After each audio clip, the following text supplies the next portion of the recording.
hypnotic dance. She holds me here with only a glance. She's over me. She's over me.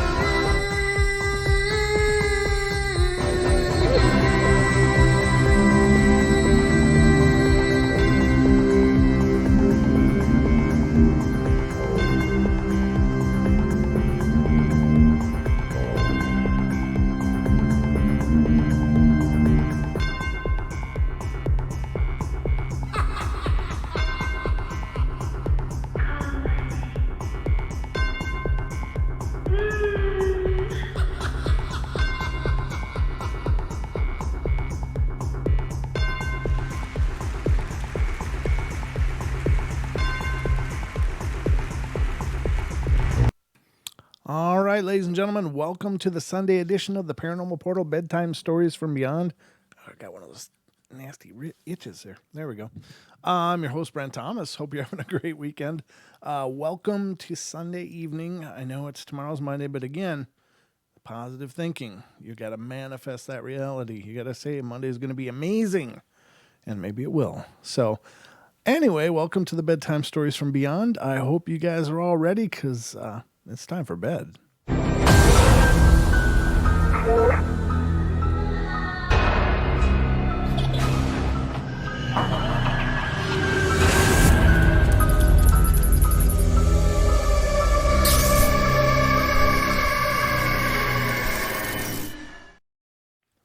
All right, ladies and gentlemen, welcome again to the Bedtime Stories. I'm still Brent Thomas, and it's just been an amazing journey this weekend. Had some great shows Friday and Saturday. Special thanks again to Duke for being here and you know, coming on pretty short notice and having just an epic show. And then Don and I had a lot of fun last night as well with all of y'all. So I hope you guys enjoyed it. I know I did, and it's really wild, kind of going from those really high energy shows back to the bedtime stories, which are phenomenal, and I love doing the bedtime stories as well. But there's there's quite a contrast there with just the energy of having either someone else on the show with me talking, or Don sitting right next to me and bouncing ideas back and forth and thoughts and laughs and stuff. It's just a great time. I feel very blessed and honored to do the show, and I feel extraordinarily blessed and honored that you guys show up to listen to me do the show. That's always a treat. So welcome again, everybody. Hope you guys are having a great time. I see a bunch of you piling in, so looks like everything's going good. Yes, Julia, you are correct. If you want to call in and be a part of the show tonight, please feel free. The lines are open. The phone number is 720-923-0500. Again, 720-923-0500. And of course, if as I know you're watching on YouTube, it is on your screen. I still haven't blown it up yet. I knew I was forgetting something. The moon's down behind me. I got some issues with it. I don't know what's going on. I maybe got a hold of some bad batteries, but I know it ate the batteries that I had. And so if you're noticing that gap around my head, it's because the moon is down. But I'm going to fix it, or I'm going to rebuild it with, a new light source inside. I don't know. I like tinkering with stuff and fixing things and doing weird crap like that because partially because I'm kind of cheap, and the other part is because I like fixing things. I just like doing that, tearing things apart and seeing how everything works and see what I can do. So anyway, let's get to some of these stories, I guess. If anybody in the chat has anything they need before I get into it. Oh, Julia, you're so great. She's just going to it. I've got the greatest mods on this channel. I've got Diana, I've got Julia, I've got Lady Death. Of course, Don and our good friend Danielle are also mods. And there was another one, Pixie. And I wish all of you guys could have met Pixie. I'm not sure what happened to her, but she's kind of, I guess life just got busy for her or whatever, but we really miss her, and I hope she's doing good. But let's get into it. Good to see you, Travis. Let me just go through who I can see is here. And again, ladies and gentlemen, I'm learning more and more that this participants list in here sucks. It doesn't list all the people, and Don and I certainly found that last night when he was going through the list, and I had people on my list that he didn't have. So if I don't give you a shout out, I'm really sorry. I can only read the names that are here. But so far, we got Bigfoot Michigan Rob, we got Julia, we've got Deborah, we've got Diana, Gemini, Haxer, Jess is here. Good to see you, Jess. Jim Mount, MCAT, Mind Over Matter. That's a new name. Good to see you. Thanks for coming over to the show and checking it out. I'm here. Sarah is here. Good to see you, Sarah. Travis Pritchett is here. Good to see you, Travis. And Zero Mind. Thank you guys all for being here. And looks like there's probably more in here listening, but perhaps not chatting. And again, I'm sorry, this list clearly sucks and doesn't give me all the names, so I'm reading what I can see. I don't know if I said MCAT or not, but I see he's in here. And Time Monk, that's a cool name. Good to see you, Time Monk. Thanks for coming over and checking it out. And Bama, Big BF is here. Good to see you. I'm just trying to see if there's any names in here that were not on the participants list. But anyway, let me get to some of these stories here, ladies and gentlemen. Tonight, we're covering the bedtime stories, so it's generally these are mostly spirit and ghost stories, and that's cool. I mean, it's a big part of what we do on the portal. I love the cryptids. I love the ufology, and even, when Deb is on the psychic connection, that'll be really cool. I do have a special guest coming up this Friday, and I don't want to let it out of the bag yet. In fact, that needs to be solidified, but let me just start by telling you it's a big name. Is going to be joining us this next Friday on the Paranormal Portal. So as soon as I have everything absolutely solidified, I'll let the cat out of the bag, but I don't want to do that until that time because I don't want to get everything all hyped up and then, oh, wait a minute, guys, they had to reschedule. So when I know for sure that this guest is coming on, I'm going to be absolutely thrilled to let you guys know about it. It's going to be huge, though. That's all I'm saying. And every guest we have on the show is huge. Don't get me wrong. I love everybody that ever comes on and participates. So I don't mean to elevate one over any of the others, including you guys when you call in. It's all phenomenal, but I'm just saying this is a new guest that we haven't had on before, and it's going to be really fun. So anyway, let's get into these stories and see what's going on around the world of the paranormal tonight. Well, at least what I'm going to read to you is going on. These stories are usually quite old, and that's okay. I mean, it doesn't matter if it was 100 years ago, or 10 years ago, or 2 years ago, or today. I mean, these things are timeless. And that's what I love about the paranormal. It's not dated. It doesn't matter when it happened. It's equally as impressive and poignant. It's not like it's not like fruit on the shelf that it's only good when it's fresh. It's just whenever you can find these stories, they're just amazing and fun. So let's get into this just a sec. Sorry about that. I had to clear my throat. Okay.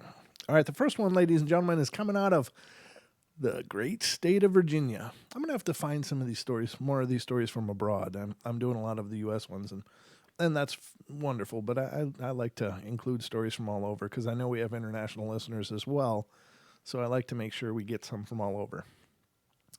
So this is a pretty short one coming out of Virginia. It says, in 1998, one of my best friends, whose name was Billy, passed away from a car accident. We met at work and we became really close friends, and after my boyfriend Dave of 6 years passed away from a car accident that involved alcohol. About 6 months after his funeral, I decided to meet up with a friend for a drink after work, and she actually knew Billy for several years, and we actually met through him. At the bar, we were just reminiscing about the good times we had with him, and Billy worked in our IT department, and I told her he used to come in early to do things on my computer and telephone just so I would discover them in the morning and open a ticket so one of their people, Billy, would have to come and call and come down to troubleshoot the issues. He also used to send me daily emails saying, "Good morning, beautiful," and I smiled every time I received them. Well, during me and Leanna's conversation about him, I received a page. Yes, this was back in the days when we carried pagers. And the page displayed my direct work line. It was 8 p.m. and no one stays that late at the office. And why would someone call me from my own work desk? I called my work number and there was no answer. The next morning, I asked my coworker that sat directly next to me if she had paged me from my desk, and she said, no. So who paged me? Was it Billy? That's really cool. And again, ladies and gentlemen, we see that theme come up very, very often with electronic devices being manipulated by spirits. And if you've been paying attention to any of the shows recently, I've been telling you guys, my dad, who passed away about a year ago now, has been, I'm pretty sure, visiting my mom at their old house and doing really cool things with the TV and stuff. And if you want to hear what we're talking about, I actually had my mom on as a guest, which was really cool. It was fun to have her on, and it was a little emotional for me because, it's just tough to talk about sometimes, and especially, with another person who was very involved in this whole situation. So I did choke up, but I'm not at all embarrassed by that. I mean, our emotions are honest and real, and so, but some really cool stories. So and it just shows these things seem to demonstrate that there's no problem for spirits to manipulate electronics and electrical devices. Now, this goes all the way back to when people had, the big old radio. There wasn't even TVs, and there would, be coming on and playing weird music and stuff. And even things that don't seem to be plugged into any power source have been known to turn on and, even turn on, not only turn on. There was this one display from, I guess it was a 1940s era display that was in this aeronautic museum, and it covered like the World War II kind of bunkers and how they were set up and stuff. And they had vintage equipment in there, and most of it was just unplugged and was there just to look at and just get a vibe for what life was like. And apparently at night, the old radio, which was never plugged in, would come on, and they would see the old dial light up, and they would also hear like big band kind of music from the 40s. And very, very cool, very, very creepy, I suppose. But, we hear oftentimes that things, like this happen. So don't be surprised. But it doesn't seem to be much of an effort for a spirit to do that. And I just hypothesize that could be just because they are energy, We are energy at our fundamental core. Our spirit, our soul, our source, whatever you want to call it, is made of energy. It's some kind of energy. It's not electricity, but it seems to affect certain meters, like EMF fields can be displayed on a meter, an EMF field meter. So is our natural energy very similar to electromagnetic fields? I don't know. Maybe. There's a lot of belief that that is the case. So take it or leave it, but I think that stuff is really amazing, and I find it just fascinating. All right, so the next one is coming out of Hawaii. Is Lena in here? Any of our Hawaiian listeners in here? This one goes out to you. That was kind of my Casey Kasem. This one is coming out to you. I don't do a good Casey Kasem, so anyway, I do a good Homer Simpson, though, but not a Casey Kasem. This one is going out to you. All right. Don't know where to start. Does anyone else hear that sound? The one that seems to pull you into your dreams. Electricity, maybe?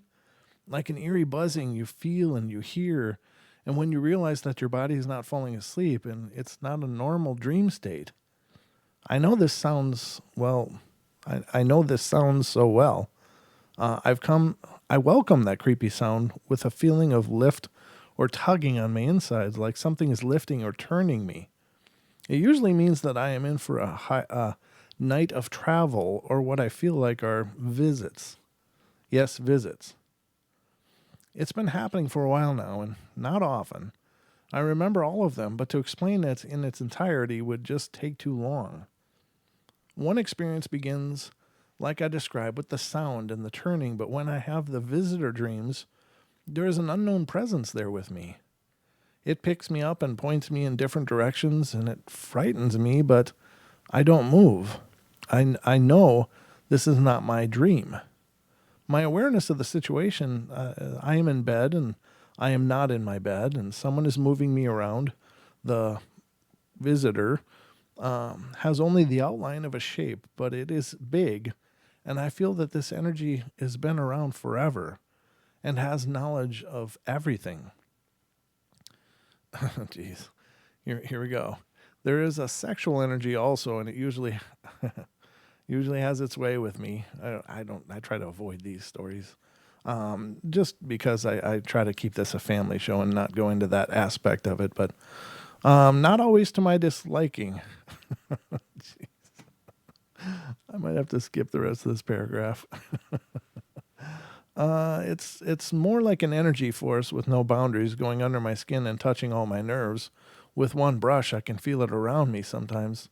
It is heavy on me, and it is not here out of curiosity. It is doing a job, it seems, examining me like I belong to it or something. It's so hard to explain. The first time it happened, I woke up gasping for air and in a panic. I drifted off only for a few minutes and in the middle of the day while in the mountains camping with some friends, and they were all out hiking, and it was more disturbing than any nightmare. It haunted me for weeks, and when I put it out of my mind, and then I put it out of my mind, and since then it has happened about 6 times.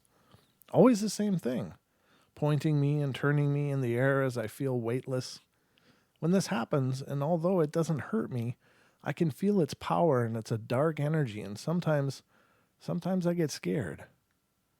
Last night was the last time it happened, and I tried to move a little during the examination, only to feel pressure on my limbs that moved. I was so awake I could feel one of my cats jump on the bed next to me where I was laying, and it was scared, and I felt sick. I started to say the Lord's Prayer out of curiosity and fear, but it did nothing, and I didn't even get through half of it, and I don't know why I'm even writing this. The details are so vivid in my mind. I didn't really mind when it happens. It fascinates me, and I want to stay in my dream, even if I am scared. But I do believe I am not always alone in my dreams. Huh. That's weird.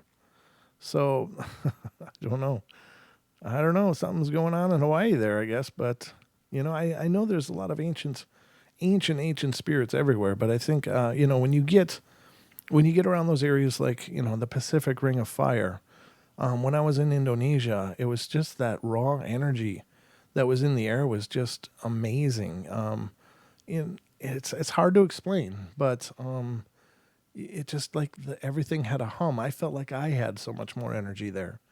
And I've been in Hawaii as well and felt the same way. So I attribute that to that geological maelstrom of activity going on beneath the surface. It must be winding up some incredible energy, but just incredible. I don't know for sure, but it's pretty amazing. And perhaps some of these really ancient things that are around, maybe they stay in those areas just for that reason. Maybe that fuels them. I know in UFO research, there's quite a bit of incident usually around active volcanoes. There seems to be something for them as well. So I don't know what it is exactly, but there seems to be quite an energy source there that is being tapped into for, to some extent. But very cool. The next one is coming out of California, ladies and gentlemen. Oh, wait a minute. Do I have a call? I have a call. Let me get to this one. Hello, Mr. MCAT. You are on the air, sir. Hey, how you doing, buddy? Hey, I'm good. How are you? I'm doing well. Well, great. Welcome to the show. Hey, thanks. Just a quick story here from my different investigations. One of the pieces of equipment that I used to run, or I still do, is I've got a liquid-filled aircraft compass. Okay. And we were in an investigation, and what I'll do is I'll set that up by my sound equipment, and I'll have a webcam pointed at it. And I've got a small little program called Supervision Cam. and it turns the web camera into a trap camera, basically. Anytime it detects movement, it'll start taking pictures. Oh, nice. And so at this investigation, during the night, I've got pictures of this compass deviating by about 20 degrees for a half an hour on its own. Oh, man. That's really cool. That's some old school investigating technique too. Yeah, and it's handy to have. It's lightweight. It's easy to carry in the kit, and it's reliable. It doesn't rely on batteries or anything like that. So it's a good piece of equipment to have. Yeah, that's amazing. And so there was never any reason other than the potential presence of a spirit that could explain it, though. Huh? I don't know if it was a spirit there, but there was some type of magnetic activity close enough to it to push it off course for half an hour. Wow, that's pretty amazing. I'd heard of people doing that, but I'd never talked to anybody who had successfully used a compass to detect the presence of potential presence of a spiritual entity. That is amazing. So it's just another trick in the old bag. Now that place we investigated on that night, that was the same place where I heard heard somebody call my name. It impersonated one of our investigators. Oh. We're getting everything set up, and I heard my name called from the basement. Oh, no. And so I heard, hey, Mike, come out of the basement. I'm like, yeah, what do you want? So I get on the radio and I call for this person. I'm like, where are you right now? And this person says, I'm in the attic. And I'm like, okay, I'm coming to you. We got to talk about something. And so we tried to debunk it. We had her yell my name, and it always sounded like it came from the floor above me. It never bounced around and sounded like it came out of the basement. Well, that's creepy. So something impersonated one of the investigators and was calling my name from the basement, which was odd. Now, just out of curiosity, did you guys have any significant activity in that basement, or was that just, you think it was just toying with you guys? I think it was just playing games. That seemed to be what it was doing. It was just getting our attention and playing games. Wow. So on that vacation, was there a lot of other activity that you guys were able to catch, or what happened? We had that. We had the compass change heading. We played the knock knock game a couple of times, and we got some responses to that. Mm-hmm. A few EVPs, but nothing significant other than that. Wow. Well, that's really cool. And it's one of those things that it's too bad that you hadn't recorded it. But I suppose it's one of those things you were just getting set up, so you probably weren't ready for all that weirdness quite yet. Yeah, we had just started things. We're getting everything set up, and the audio, there wasn't any audio that was set up nearby that would have captured it. Oh man, that's really cool. So now let me ask you: Are you still able to investigate much, or are you not able to do that as much? I'm not able to do it as much, but when I get home, somebody I know might say, hey, you want to come check out my house, or do you want to come? I got a restaurant or a bar. You want to come check it out? Mm-hmm. And I'm more than happy to help those people out. There is a graveyard I would like to check out that's nearby because it's off the beaten path. It's the oldest grave is 1830, so it's been around for a while. Right. And it'd be an interesting one to check out. Wow, that's cool.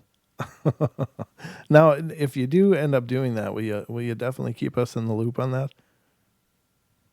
Yeah, I'll keep you apprised of anything that I get out of any of that. That's cool. I would really think that I would love to get any kind of first-hand experiences like that and evidences if they come up. But I also would love to make it to your neck of the woods and do some investigating. And I keep talking about that, about the potential of us, going on the road a little bit and visiting people and listeners and stuff. And I think that would be a lot of fun.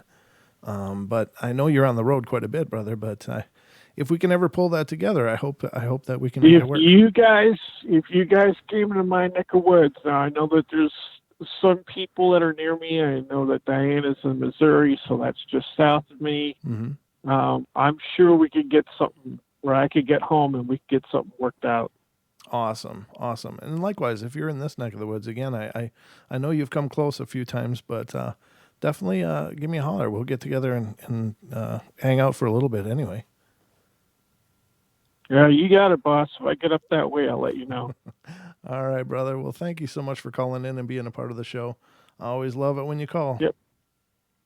All right, man. I'll see you later. All right, good night. All right, bye. Ladies and gentlemen, that's MCAT, Mike Hetzel. He's been a guest on the show as well, but he's a longtime contributor to the show has been a part of paranormal investigating teams for a number of years and really knows his stuff. Not too long ago on a show, we had a panel of paranormal investigators, and Mike was one of those, and as was Dan Pruitt and Lisa Martin, and we had a great time, and some great questions had come in about different things in the investigating world. So we'll definitely have to get MCAT back on and do another show with him, because just a really fantastic guy and very, very knowledgeable. So it was nice to get a phone call. It's nice to have this call board. I just am still tickled about it. It's a new addition to what we have. So let's get to the next one. So this was California, and this one's quite long, but I think it'll be okay. While living with the father of my child, I've experienced several haunting occasions. The first and scariest happened at the first house that we lived. Eventually, we all got enough and moved into the second house. I think it's all had enough, but I didn't live there in the beginning, but before they moved again, I had for several months. And at this point, our daughter, who was born early, was a year old, and she was just learning to walk. And the house was pretty big, and she loved the space to practice. I'm not sure what she practiced, but they had been living in the house for an entire year and had not experienced anything. And I would come to visit, and unlike the other house, I didn't mind being left alone until after they had officially lived there for a year, and also after Grandma died Julian, my boyfriend's youngest brother, 17, and Julian. Okay, so two people passed. He had been shot in the head twice and almost died. Oh, I guess he didn't pass. I began to feel the presences and experience cold spots in the house.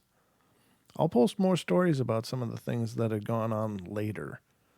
My daughter was just learning to walk, and she would walk back and forth from the hallway to the back rooms and so on. And I'd been sitting in the living room one day, and she got up to go practice walking, and it was a couple of minutes before I realized that she was gone. And I went to look for her, and I found her standing in the doorway to Tammy, my boyfriend's mom's room. And she was looking up at something, smiling and laughing. I, of course, looked around and saw nothing, and Tammy was asleep in her bed, and no one else was there. I brought my daughter back into the living room, and on several occasions I would find her playing in the doorway to Tammy's room, and finally accepted that she had encountered a ghost playmate. But seeing as how she couldn't talk, I will never know. I didn't think that this ghost was harmful, but it still scared me, and I never wanted to be home alone. After a while, my daughter was able to walk and run, and in one day, her cousin Jamya, Jemaya, Jamya, I suppose Jemaya, I don't know, was there, and they were playing. They ran from the front room to the hallway, chasing each other and laughing, just having a lot of fun. I was cooking and watching them from the kitchen, and I noticed that they both stopped playing and were standing in the living room staring at something. I looked and watched them both turn their heads, look past me, and into the hallway, and they started to laugh again and followed after it. I called for Jemiah to come to me and asked her why they had stopped playing and what they were looking at, and she simply responded, "That boy, he's so crazy," and laughed and ran off. Eventually, Andrea would not play in Tammy's doorway anymore, but instead had a fascination with the living room. We had 2 living rooms in the house. The front living room, where the experience with Jemiah and Andrea occurred, was nicely decorated with photos and white couches, a bar, a Chinese table, statues, and such, and no one was ever in there. The second was more comfortable, and everyone gathered there, and Andrea would just go get up and walk into the front living room, and always she would head towards the bar and open it. How she knew how to do this, I don't know. But she would open it and 3 times would grab the wine glasses and break them. We eventually found a way to keep her out of it, but she would still try. Then one day, while I was in the kitchen, I looked out the window in the front room and saw someone in the kitchen behind me. It was taller than me and dark and walked past me and disappeared. I looked in the hallway and saw my friend William there, and I asked him to come here and walk where I see this thing at. I watched him walking in the same direction as the spirit and knew instinctively that this could not have been him, because his reflection clearly showed him as he was wearing white and what I saw was black. Tammy also started to say she saw something in that living room. Finally, one day, it was just my boyfriend and I in the house. He was in the back room and he was sleeping, and I was watching television in the second living room, and I heard a popping noise on and off. And after 10 minutes of it, I went to check it out. And I found that it was coming from the laundry room. The dryer door was popping open. This was very odd because I was washing and drying clothes, and I shut the door and restarted the dryer and walked out and was heading towards the bedroom to see if maybe Jordan opened the door, and when I heard it pop again, I walked back and the dryer door stood open. I asked whoever it was to stop playing games, and I needed my clothes done. Please. And I shut the door back. I didn't even have to start the dryer back this time. It started on its own. And I ran to my room and laid down with my boyfriend. And after this, I noticed that my daughter would go to the laundry room and start to play in there. I do not understand exactly what is going on, why this ghost moves from room to room, or if it's several different ghosts, or why my daughter feels so attracted to them, but I do know that it's creepy. Do you have any children who play with ghosts? You know, that's one thing I guess I have always expected that I might experience, but the only time in this house, well, I mean, I've got 2 older children too, but neither of them, you know, I was a single parent back for both of them, so I didn't have them a lot of the times, but when they were with me, I don't recall any of them at a very young age playing with anything that I couldn't see. But the minion, he when he was just under a year old, he knew a few words, and he would say monster and get terrified and run. And it would be actually in this room that the studio is, but he kept saying monster. And he would just have these huge bug eyes and just fly out and need to be held. I mean, he was truly scared, but, you know, this is a under 1-year-old child, and I knew he couldn't make anything up. So there's been some weird experiences in this house. And my wife isn't really into the whole spirit thing too much. She doesn't really give it a whole lot of credence or attention anyway. I mean, it's not that, I don't think that she necessarily doubts it, but she just doesn't pay any attention to it more than anything. And there was a period of time where things kept really happening.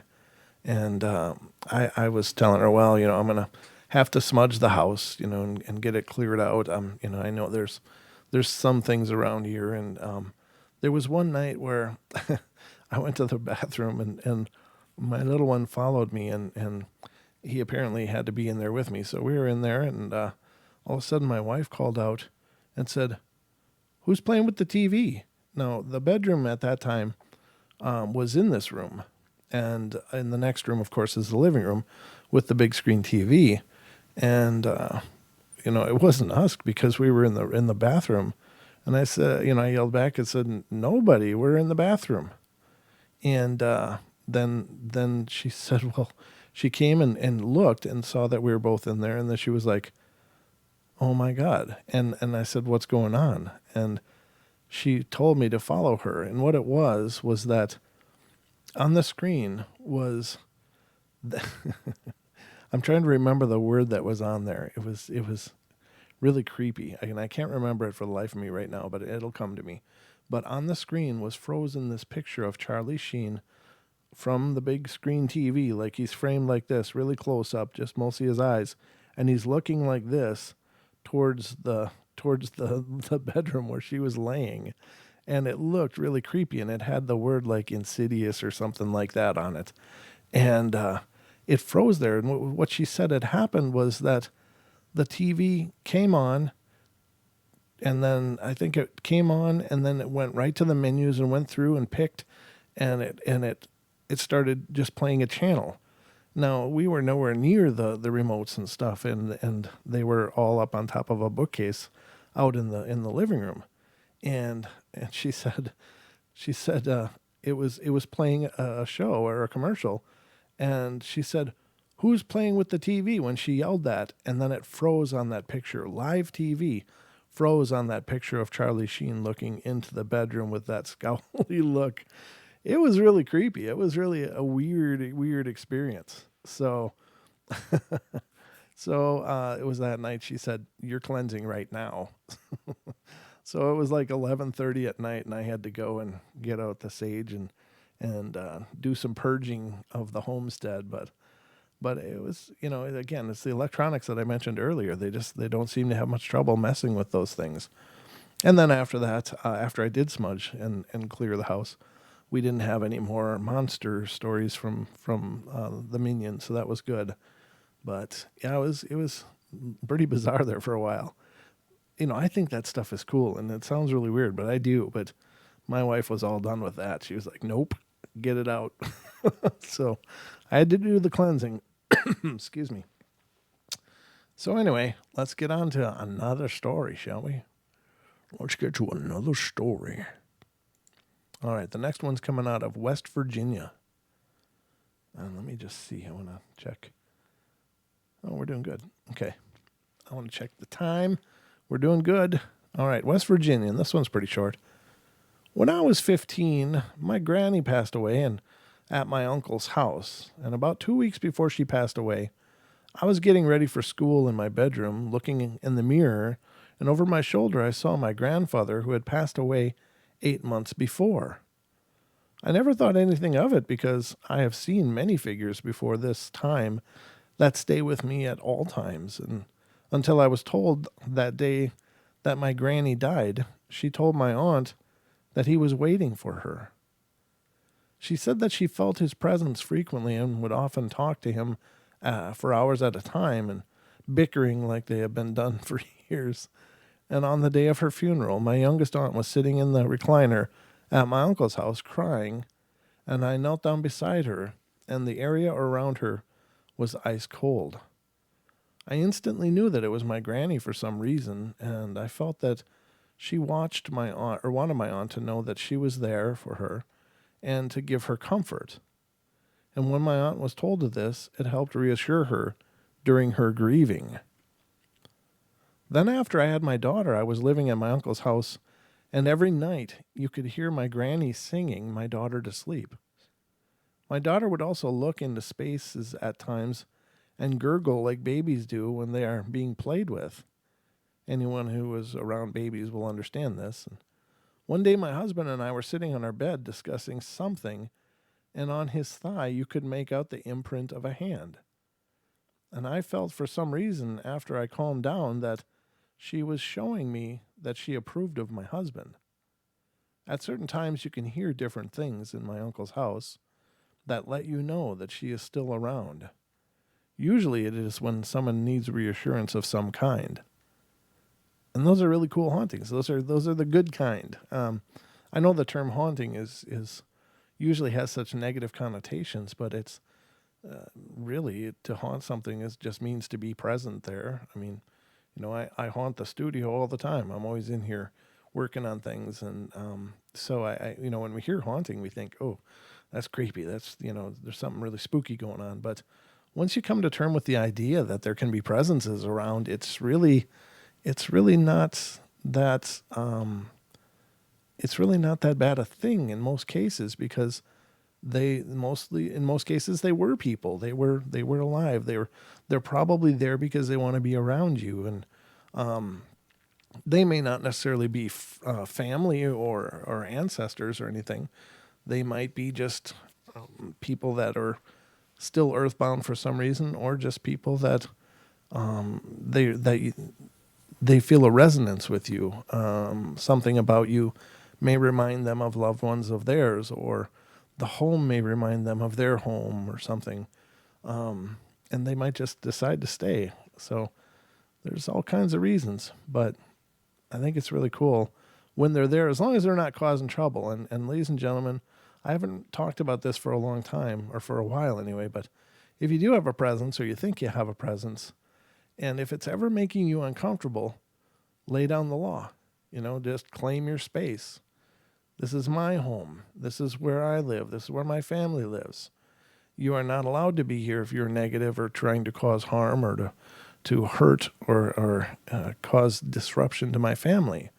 However, if you are peaceful, loving, kind, and protective, and then you can stay. I mean, talk. And 90% of the times, if you address it, I think a lot of times they just want acknowledgement.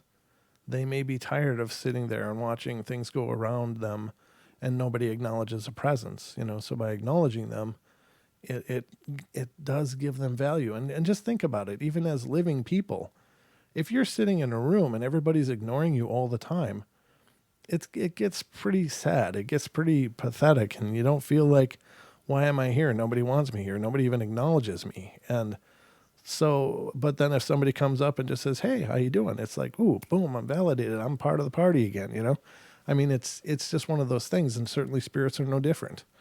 They don't necessarily always want to be ignored, but have a discussion with them. Tell them what you're okay with. Tell them what you're not okay with.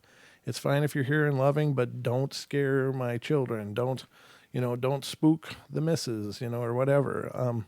Things like that.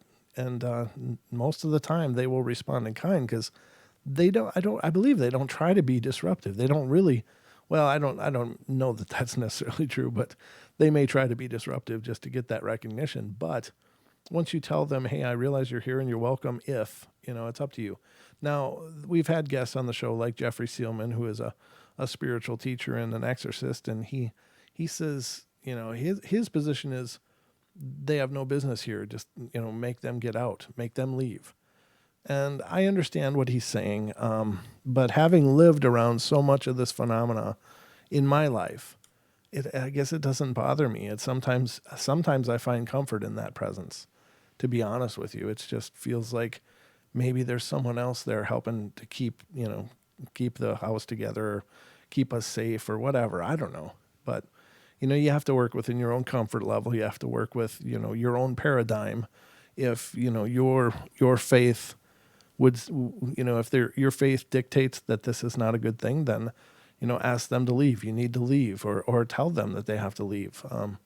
It's all up to an individual, but, it is possible, I believe, to live peacefully with these things, these presences. I don't mean to say things in a demeaning way, but just my 2 cents, take it or leave it. The next one is coming out of New York. Get out of here. Forget about it. Ever since I was a little kid in California, I've seen, heard, or felt really weird things.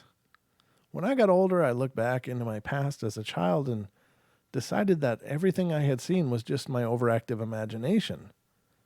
But wow, was I wrong. I started to discover a whole other realm to all these happenings, just like a lot of people I know. I constantly see things out of the corner of my eyes. I thought that it was normal, but whenever I passed by a cemetery or some building of certain era or area, I always get these feelings that weren't my own. So he's speaking of empathy. Okay. I'd feel hungry or angry, then sad, and then depressed and confused, and lots of different emotions poured into me when I'm around a lot of, well, I guess you could say spirits or ghosts. I have many ghost stories, but my most recent one is where I currently reside, and I live on post in Fort Drum, New York, and I've been seeing weird things in my room that were extremely strange to me, such as little balls that float along the wall. And these balls come in different colors too. And I've seen them like this fiery color or like a static from a TV. And also every now and then I'll see something black crawl up my leg or run across the ground. And then there's this, it's about the size of a cat. And the balls I see are a little larger than a golf ball. And I've also seen a shadow pacing across the top of my lights in my room. But one day I was sitting at my computer and I felt someone standing behind me. And I looked and there was a soldier in uniform standing behind me, looking at me and seemed faint. I could see through him. He wasn't solid looking like the others. The funny thing was that I found out a couple days after I saw him that he was a soldier that used to live in my room, but he committed suicide out of his car. And I had the guy's old room, and now I see things every day in this room, and I'm used to seeing things because you can see so much of something strange and then get used to the fact that you can see these things. So I've been living my whole life with the unexplainable, and I'm here now to ask why, how, and is it normal to see things? Well, I think this person is sensitive. It's, and that comes up a lot, and I keep saying that, but honest to God, I think a lot of people that have recurring paranormal experiences are probably latently psychic. They are, and psychic people are like beacons to spirits. They're drawn to that energy. They're drawn to the fact that maybe you can talk to them, or you can experience them, or maybe help them through something that they're stuck with, or they're lost and confused. But psychics are really can be pretty plagued by these spirits. In the movie The Sixth Sense, the little boy. Now that was it was a dramatization, but the point is that the mechanics of that are really true. It's like they look for help in a lot of cases if they're stuck and they're confused and they're frantic and they're sad and scared and so they look for those beacons of light and not that everyone isn't a beacon of light, but psychics, it's like there's a resonance there that the spirits can feel. It's like this is someone I can talk to. I can talk to somebody finally, and so they need desperately to have those conversations, and it can help them cross over. It can help them get rid of that old whatever it was and that didn't ever get finished in their lifetime, and once they have that closure, they can pass on peacefully. So, but I think this person is psychic. I think that's what he's experiencing. And that's why he's experiencing things. He was talking about feeling emotions with the empathy. Now, empaths, and I believe there's a ton of empaths in the world. I really do. But I often wonder if some of the people that experience psychological conditions like almost like a bipolar thing or some kind of affective disorder where their emotions seem all over the map. I wonder if some of them at least aren't just people that are empathic but don't realize it. It's hard to explain what empathy is like, what true empathy is like. To be able to experience people's feelings it's incredibly heavy. It's incredibly hard to churn through everyone's emotions around you. And I'm sure that that's also true for the deceased. You can feel their emotions as well. So I think that, and people, of course, being our Western medical culture, when you don't feel right, you go to the doctor. Well, a doctor is not equipped to help an empath. They're more equipped to help people that have diseases or disorders or conditions that have physical causation, and they can help treat that physical problems, but they're not equipped to help empaths deal with everyone else's emotions. And I'm sure that there's a lot of misdiagnosed people running around thinking that they're bipolar or some kind of affective disorder, when in fact they could very well just be extraordinarily empathic, and the emotions that they're dealing with are not their own. They just don't know how to filter all that out. They don't know how to protect themselves against that flood of emotion from outside of themselves. And people are always radiating their moods and their feelings and stuff. I mean, we think that our thoughts are just here, but ladies and gentlemen, everything we are is fundamentally energy. And everything that this energy is fundamentally interconnected with the entire universe, the entire cosmos. All energy is interconnected. And so we think when we're really sad that it just exists in us, but it radiates outside of us. We think when we're happy it exists only with us, but people can tell because we laugh and we make noises and smile. But it radiates out into the universe. And the same thing for our love. To send your love to somebody, like it is a very real thing. Space and distance is in our mind. It's in our heads. There isn't barriers. There isn't really distance. It's just this manifestation of energy in what we perceive as 3 dimensions. But in reality, you're as close to everyone as, whether they're in your room or if they're across the other part of the world. But we live in our physical experience, so we don't understand as well how to tap into that. But when you're sending someone your love, or, oh, you had an accident, I'm sending you my healing vibes, and, it really is working. It's really doing something, in my opinion. And I think that's just fundamentally because we are energy and we just don't realize what we're capable of. But this person, I'm pretty sure, is dealing with a lot of psychic issues, both empathy and clairescience or clairvoyance of some sense anyway. So that's what I mean when I go into this stuff, and take it or leave it again. But thank you, Gemini. I'm not watching the chat at all tonight, and I'm sorry, guys, if you guys are talking to me. Just going through the stories, but I appreciate that. When you do the @Paranormal Portal, it turns it orange and it makes it easier for me to notice. So, but thank you, Travis. I see that you agreed as well. And and I don't pretend. I never am going to pretend to have this all sorted out. I'm no expert of any of this stuff, but I am an enthusiast, and I do think about this stuff all the time. And I'm trying to connect the dots. And when I think I've got something connected, I'll share it with you guys. Just like right now, this is something that I've been throwing around my head for years. Is that perhaps there's people that are just psychic and they're being treated as if there's something psychologically wrong with them. So, and not by any failing of science, but it's just not equipped to handle this kind of stuff. So. And unfortunately, most of our religions aren't either. Most of our religions are not really handled to teach spirituality, and that's kind of my criticism with a lot of them, is that they don't really teach people about the spirit. They just teach people about a history, and I think that there's so much more that could be done in the name of religion by teaching people about spiritual truths and how to handle those things. But anyway, I'm not going to change the world. So just my reflections on those things for what they're worth. Okay, so let's see. Oh, love you too, Julia.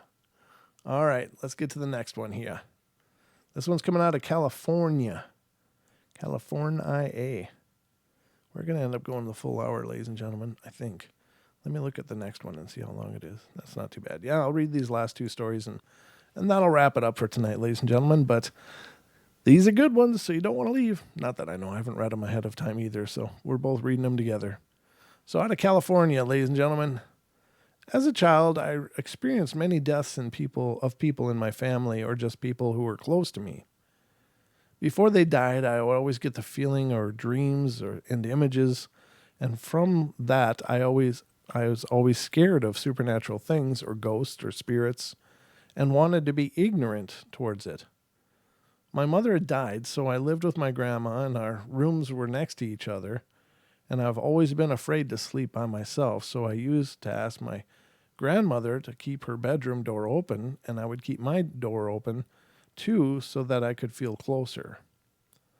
I was, however, still afraid because with my bedroom door open, something could easily get in, but with it closed, something could already be in there and I couldn't get out. Either way, I was terrified and always slept in this one specific teddy bear called Mr. Fuzz. That's cute. Mr. Fuzz. It was the last gift I ever got from my mother, and I kept that teddy bear for many years, and I don't remember what exactly happened to it and do sometimes miss it, but in its later years, it started to look different, somewhat demonic, so I don't mind it being gone. He'd been replaced by my boyfriend of the last 3 years before I lost him. And one night, and of all nights, it was Halloween. My grandma had a guest over, and she had shut her door for the night, and I had to have been 10 or 11 years old at this time, and I had left my teddy bear at my aunt's house by mistake, so the fact that her door was closed and that I didn't have Mr. Fuzz kept me from falling asleep easily and staying asleep. So, well, eventually in the middle of my tossing and turning, I woke up because I heard talking. And I originally thought that the voices were coming from outside of my window and assumed maybe they were still Halloweeners outside, so I was afraid to look out my window and see there were still Halloweeners there. I didn't want to see anyone dressed up scary because I was already scared without that to put on top of it. The voices stopped for a while and then started again, and I reluctantly decided to look out my window, and I thought maybe I would ask these people to leave me alone, and I peeked out of it and saw that absolutely no one was there, yet the voices continued. I then thought perhaps it was my grandma and her guest talking, until I laid back down in my bed, and now my bed was directly across from my closet, which doors were made of mirrors. Oh no. And as I laid back down in my bed, I saw the reflection of 3 people standing there, looking at me. Needless to say, it scared the hell out of me.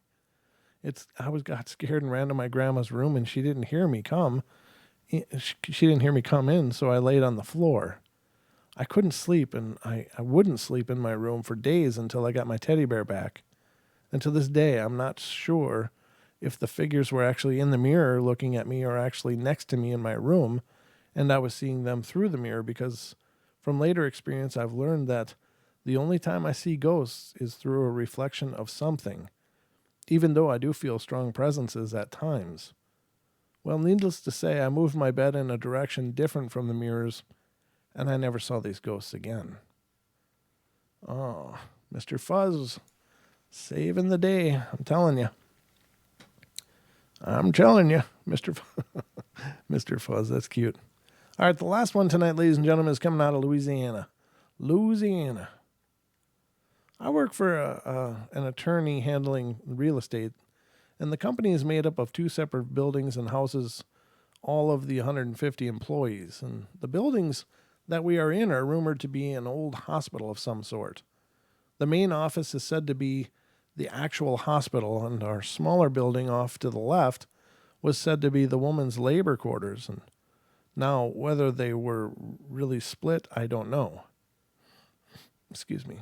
I'm in a room the size of a college classroom, not too big, but big enough for 9 cubicles, 8 by 8 foot, and only 7 of these cubicles are occupied. At times you can hear loud noises such as banging or hitting on the walls, and often can hear babies crying. We are not allowed to bring our children to work because of new insurance purposes, and many times I have heard what I thought was a coworker of mine talking on her phone, and I look over or behind me, and no one in our room is on the phone. My mouse will randomly move around my screen, and funny thing is, I'm not afraid. Tuesday morning we came in at the usual time of 7:30 a.m., and the door to our room was locked. Not one on this entire office had a key. We had no reason for one. Our room was never locked and never had been. We had to call a locksmith to come and unlock the door, and he arrived about an hour later and tried many tools to open the door and had a really rough time. He said it was very unusual that the door was so hard to open. Finally, he got it open, and we all went in and sat at our desks, and it was really cold, very cold. I could see my breath cold, and it was never that cold in our room. And as a matter of fact, I have 2 fans at my desk because it does stay so hot. And I don't know if this is in fact paranormal activity or if I'm just a little crazy. I've recently had a baby, and I've been back to work for almost 2 months now, and I don't know if I'm having horrible separation anxiety and miss my baby so much that I make myself believe I can hear her cry, or if something has happened here and whatever or whoever it is trying to get me to help them because I'm the most recent new mother in our office. It is weird but amazing at the same time. I was never a believer and still not sure if I am, but whatever it is wants something from me. And I know it's not harmful. It's just too pleasing to be harmful. The voices of others talking on the phone and the feeling of being in here is too happy. And I could say it's like comfort and heartache all at the same time. Like whatever happened here was not done out of anger or malice, but by accident. Can someone please help me figure out what's going on? Do I need a medium for the spirits or medication for me? That's a tough one. And that it really is a tough one because, the boundary between something wrong with you or just you're sensing something is really razor thin. I think, it's tough to tell because, of course, if you do have a mental illness, it's hard to know if what you're experiencing is real or not. And if you're experiencing the paranormal, it's hard to know if it's just in your head or not. But in many cases, that's why it's great when you have other people with you, because it's great to validate those things and go, oh, it's not just me.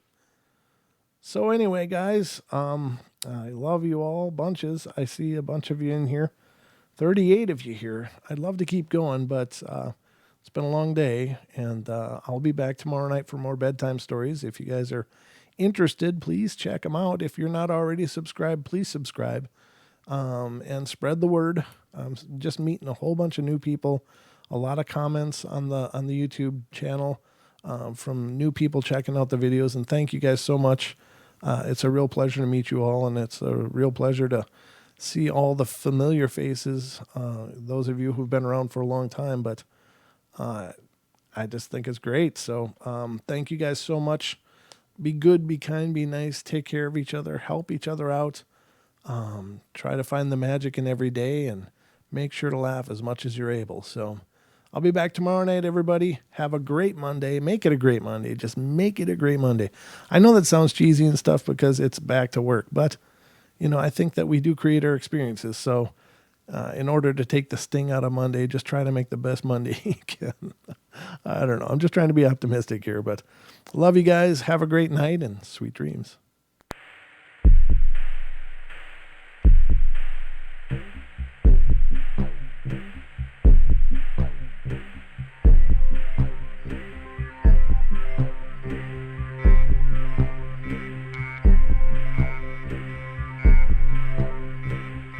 Ooh.